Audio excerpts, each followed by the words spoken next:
అధ్యక్ష, ఈ యొక్క స్లీపర్ బస్సులు ప్రమాదాలు ఎంత ఘోరంగా తయారయ్యాయంటే గంట ముందో 2 గంటల ముందో కుటుంబ సభ్యులు ఇంట్లో వాళ్ళకు ఫోన్ చేసి మేము వచ్చేస్తున్నాం అని చెప్తే ఆ గంట 2 గంటల్లో వాళ్ళు రాకుండా వాళ్ళు చనిపోయారని చెప్పని వార్తలు వచ్చే పరిస్థితి.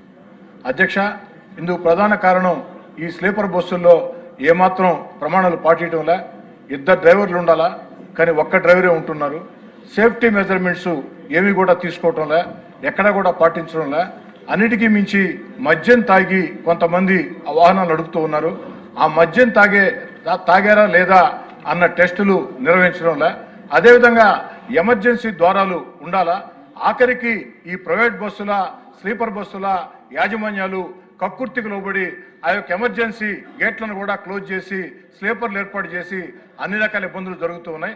అధ్యక్ష, 10 ప్రమాదాలు జరిగితే నాకు తెలిసి దాంట్లో 1-2 ప్రమాదాలు, మిగతా ఎన్ని కూడా నిర్లక్ష్యంగా జరిగిన ప్రమాదాలు.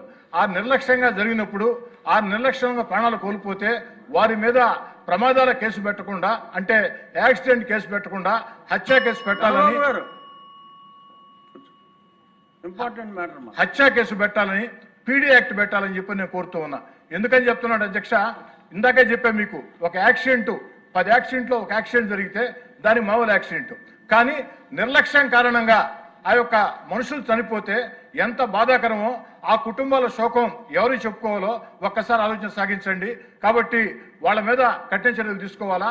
అన్నిటికీ మించి ప్రభుత్వానికి ఒక సూచన చేస్తున్నా, ముఖ్యంగా రవాణా శాఖ మంత్రి గారు రాంప్రసాద్ రెడ్డి గారు యువకుడు, ఈరోజు ఈ యొక్క స్లీపర్ బస్సుల్లో కానీ ఈ బస్సుల్లో కానీ టికెట్ల బుకింగ్కి ఏదైతే అభి అని, రెడ్ అని, మా బస్సు అని చెప్పని బుకింగ్లు జరుగుతున్నాయి.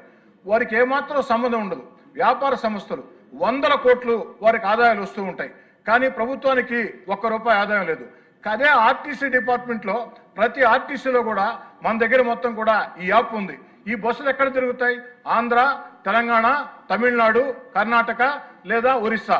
కాబట్టి ఈ రాష్ట్రాల రవాణా శాఖ మంత్రులతో మాట్లాడి అభి బస్సు, రెడ్ బస్సు బుకింగ్లు కాకుండా మొత్తం కూడా ఆర్టీసీ యాప్ ద్వారా మనమే టికెట్లు బుక్ చేసుకుంటే ప్రభుత్వానికి మేలు జరుగుతుంది.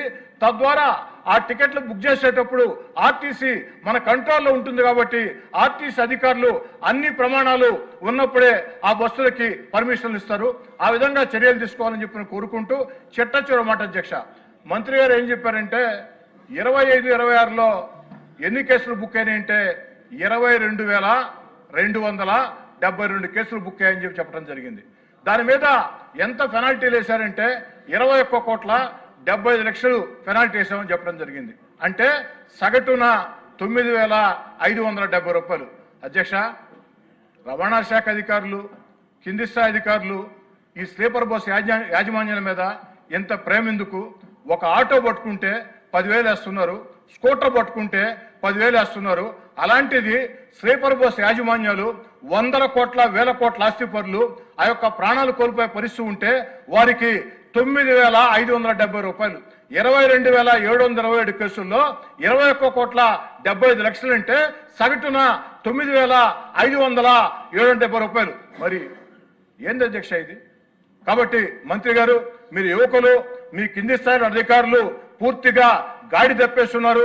వారిని కంట్రోల్లో పెట్టండి, బలంగా వారికి పెనాల్టీలు వేయండి, కఠినమైన చర్యలు తీసుకోండి. 2 డ్రైవర్లు పెట్టాల్సిందే, డ్రంక్ అండ్ డ్రైవ్ టెస్ట్ చేయాల్సిందే, ఎమర్జెన్సీ డోర్స్ ఉండాల్సిందే, సేఫ్టీ మెజర్మెంట్ పాటించాల్సిందే.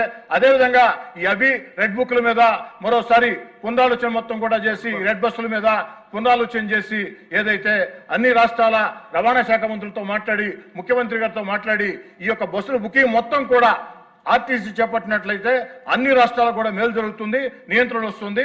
ఆ దిశగా చర్యలు తీసుకోవాలని చెప్పని కోరుకుంటూ సెలవు తీసుకున్నారు అధ్యక్ష. విమానం పైలట్లకి ఎలాగ జాగ్రత్తలు తీసుకుంటారో వీళ్ళకి కూడా అలా తీసుకోవాలి. అదే చెప్పారు. సాధారణ ప్రాణాలు అంతే ముఖ్యం. ఎంత బాధాకరం అంటే సార్, స్లీపర్ బస్సుల్లో ప్రయాణించే వాళ్ళంతా కూడా సార్ మధ్యతరగతి, దిగువ మధ్యతరగతి, పేద కుటుంబాలు సార్. ఎంత బాధేస్తుందంటే 1 గంట 2 గంటల్లో ఇంటికి వస్తామని ఫోన్ చేస్తారు, వారు రావచ్చు లేదా వారు చనిపోయారని వార్త రావచ్చు. దీని మీద రవాణా శాఖ మంత్రి గారు, అధికారులు దయచేసి నా మాటల్ని విమర్శలుగా భావించవద్దు. మనది ప్రజాప్రభుత్వం, మంచి ప్రభుత్వం.